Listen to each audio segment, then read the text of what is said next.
In the quiet village of Oyupona, surrounded by tall iroko trees and whispering palms, lived a poor fisherman named Adebayo.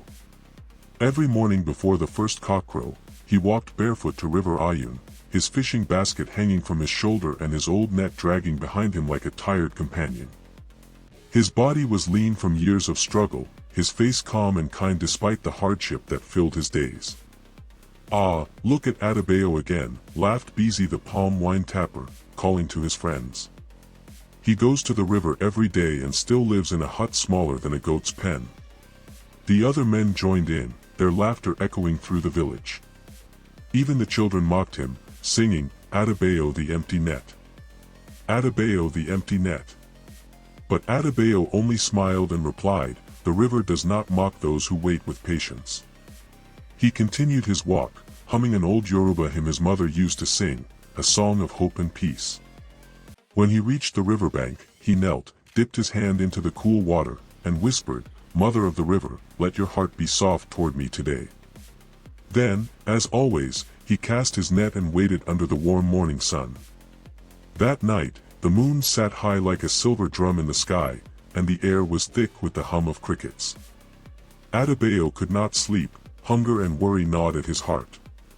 He decided to go fishing again, hoping the river spirits might take pity on him under the moonlight. As he approached the river, he heard something unusual, a soft, sorrowful cry coming from the water's edge. The sound was neither human nor animal.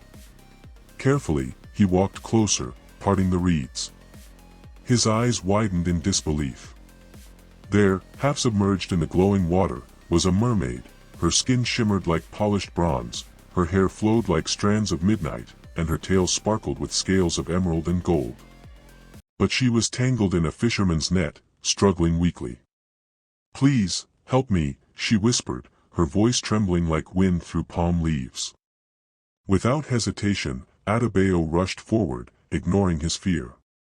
"Be still, spirit of the waters," he said softly.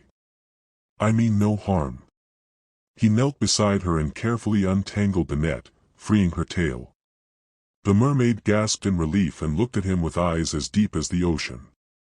"Why do you help me, mortal?" she asked. Adebayo smiled gently. "Because kindness should not ask for reward." The mermaid's sorrowful face brightened into a smile. "You have done what no mortal dares," she said.